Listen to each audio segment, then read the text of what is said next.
Flash of Truth, the place where you get your daily dose of truth, speaking in a world full of deception. Your host, Stephen Buchanan.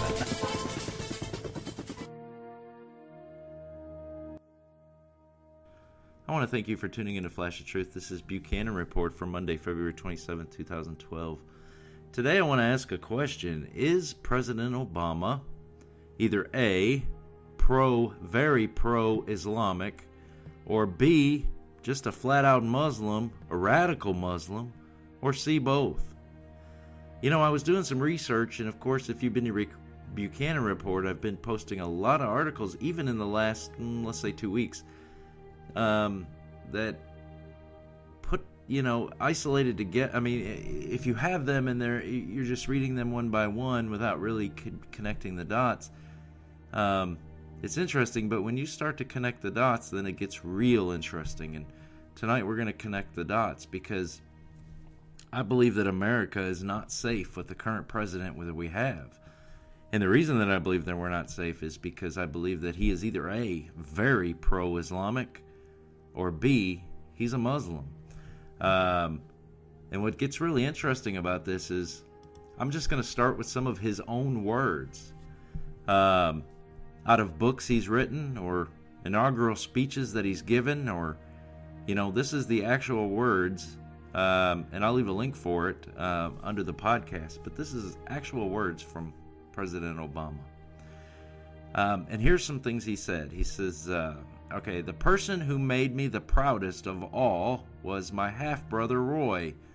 He was converted to Islam. He also said, in Indonesia, I spent 2 years at a Muslim school and I studied the Quran. And that was from his book, Dreams of My Father. From his book, Audacity of Hope, he writes, my stepfather, Lolo, followed Islam and I looked to Lolo for guidance. Again, in Audacity of Hope, he says, I will stand with them, the Muslims, should the political winds of war shift in any ugly direction. Did you get that? He said, I will stand with the Muslims should the political winds of war shift in any ugly direction. At his inaugural speech, he said, we are no longer just a Christian nation. We are a Jewish nation, a Muslim nation, a Buddhist nation, a Hindu nation, and a nation of non-believers. Well, that's what I want to talk to you about tonight. I want to talk about America not being safe with the current president being at the very least, very pro-Islamic and most likely a radical Muslim. So we're going to go back here. We're going to go back to the Fort Hood shooting. People may remember that, but if not, it happened in, 2010, 2011, but I'm going to jog your memory. But first, we're going to talk about Malik Hassan. This guy was born in Virginia to parents who moved to the United States from a Palestinian town near Jerusalem. He joined the Army while in college and became a psychiatrist at Fort Hood, Texas. Prior to the shooting, Hassan had expressed extremist views which had been brought to the attention of his superiors in the FBI. He was also discovered to have exchanged emails with Ammar al-Awlaki, which is a well-known al-Qaeda operative, asking for spiritual guidance regarding violence. Al-Hawarki, I'm probably pronouncing the names wrong, but I'm sorry, I'm American, I'm not Islamic. Anyway, he had since been linked to other attacks by radical Muslims, and he quickly blessed the Fort Hood operation because it was against a military target. The well-known al-Qaeda spokesman Adam Gadon praised his brother, this is Hassan, praised his brother Hassan as a pioneer, a trailblazer, and a role model. Okay, so this was the Fort Hood shooting, which I believe took place in, 2011? Or no, I'm sorry, 2010. Anyway, listen to what he did. Okay, he's been charged with 13 counts of premeditated murder. He killed 13 people on a shooting rampage, injured 32 others, killed an unborn baby in a terror plot. He prayed, talked to this al-Qaeda operative before the attack. The U.S. Senate has called this the worst terrorist attack on U.S. soil since September 11th. What does Obama call it? You ready for this? Military advisors must have access to soldiers' personnel records and be aware of the signs of potential workplace violence. Yep. Obama called the Fort Hood massacre, where 13 soldiers died, one unborn baby died, 32 others were seriously injured, called it workplace violence. Okay? I'm going to show you a pattern today where Obama is excusing and pushing away anything having to do with radical extremism and Muslim or Islam. Okay? Let's jump forward a little bit to something that happened last week. If you remember, NATO had burned some Korans, and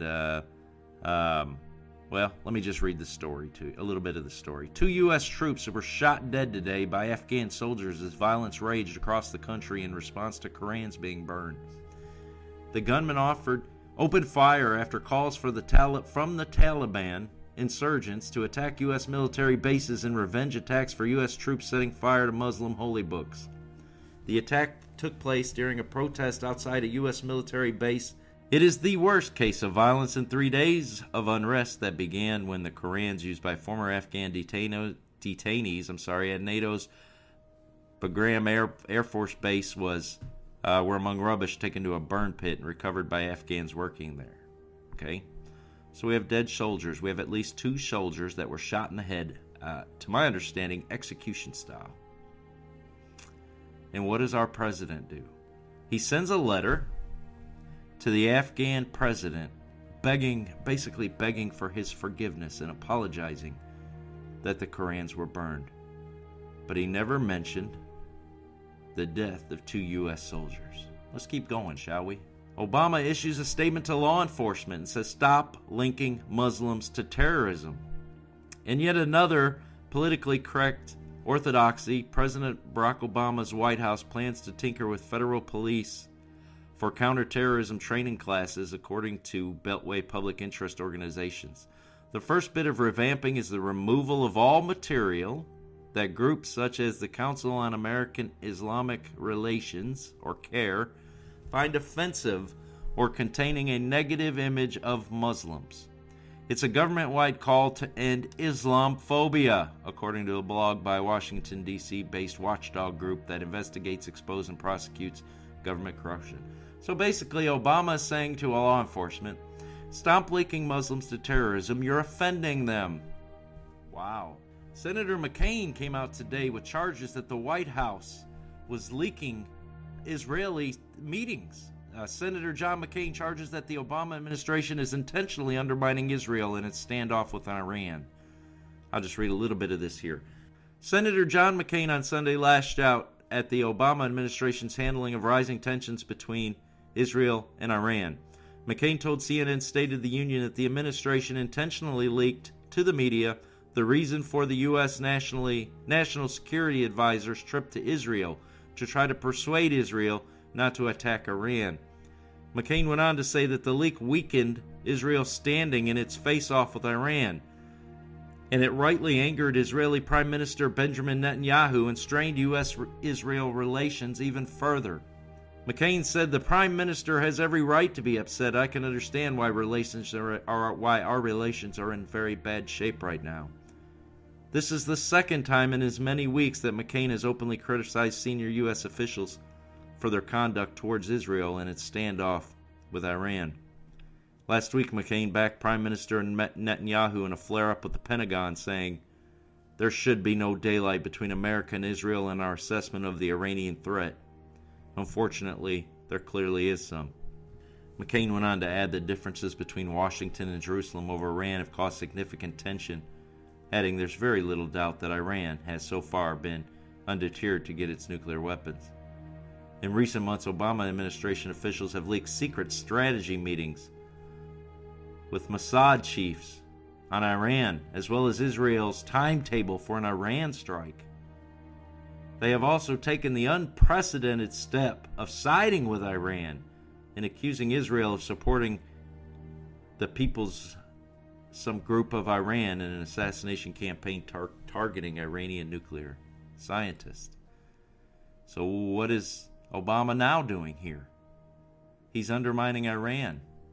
He's undermining Israel, in the deal with Iran.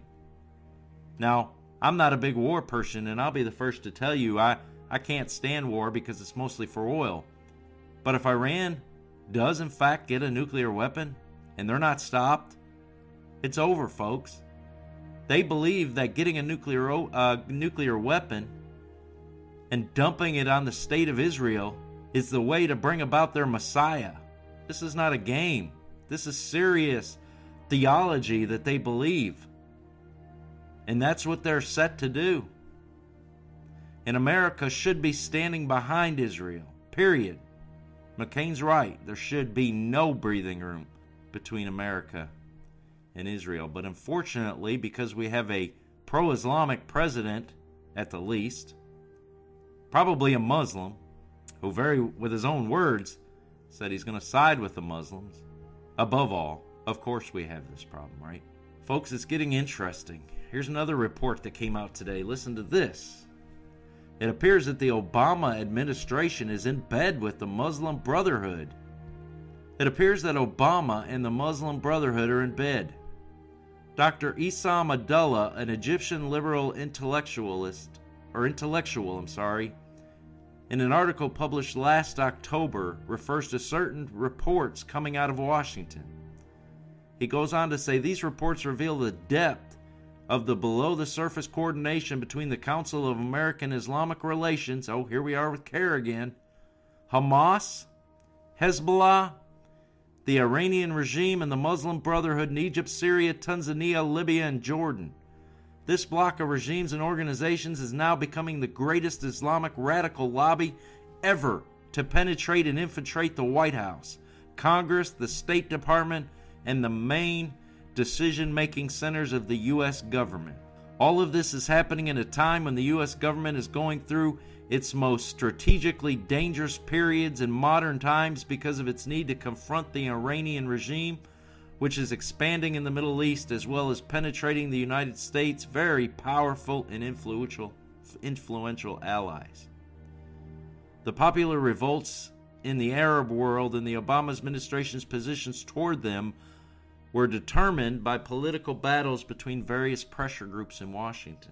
Steve Emerson of the Investigative Project on Terrorism said of this article, "This is one of the most important articles I have read in years." He then made the allegations of his own. It was just revealed 2 days ago that FBI Director Mueller secretly met on February 8th at FBI headquarters with a coalition of groups including various Islamist and militant Arabic groups who in the past have defended Hamas and Hezbollah and have also issued blatantly anti-Israeli statements. At this meeting, the FBI revealed that it had removed more than 1,000 presentations on Islam from FBI offices around the country that were deemed offensive. The FBI did not reveal what criteria was used to determine why material was considered offensive, but knowledgeable law enforcement sources have told us that it was the radical groups who made the determination. Moreover, numerous FBI agents have confirmed that from now on, FBI headquarters have banned all FBI offices from inviting any counter-terrorist specialist who is considered anti-Islam by Muslim Brotherhood front groups. Did you understand what I just read? The FBI, because of pressure from the Muslim Brotherhood or radical Islamic groups, have taken thousands of presentations on Islam from the FBI offices and files around the country that are deemed offensive. And they've went on to issue a decree from the headquarters that have banned all FBI offices from inviting any counter-terrorist specialist who is considered anti-Islam. He goes on to say, "This comes as no surprise to me. On August 2011, after making the case, I wrote to my mind, the alliance between the Obama administration and the Muslim Brotherhood is the cornerstone of Obama's new Middle East policy." Listen, President Obama goes over here and he bows to King Abdullah. He goes to the Middle East and takes his shoes off when he enters the mosque. He refuses to let law enforcement link Muslims to terrorism, even though That's what they do. He calls the massacre the worst terrorist attack in U.S. history since 9/11. The shooting massacre at Fort Hood, he calls that workplace violence. He refuses to deal with the Iranian threat, but at the same time keeps turning Israel's hand in releasing that information to the public. Folks, we got a problem on our hands. We have 2 U.S. soldiers that are shot in the head over the Quran burning, and all he does is apologize to the Muslim world for burning the book. And now he's going against the military, his own military, saying there will be consequences, and those who burnt the books or allowed the books to be burnt will be held accountable. Obama said a lot of things that we can believe, or during the campaign, things we can believe in, change you can believe in. It's all turned out to be a lie. Every bit of it. One thing he said has not, obviously, and unfortunately, turned out to be a lie. And that's what he wrote or said in his Audacity of Hope book. I will stand with the Muslims should the political winds of war shift in any ugly direction. Till next time, God bless.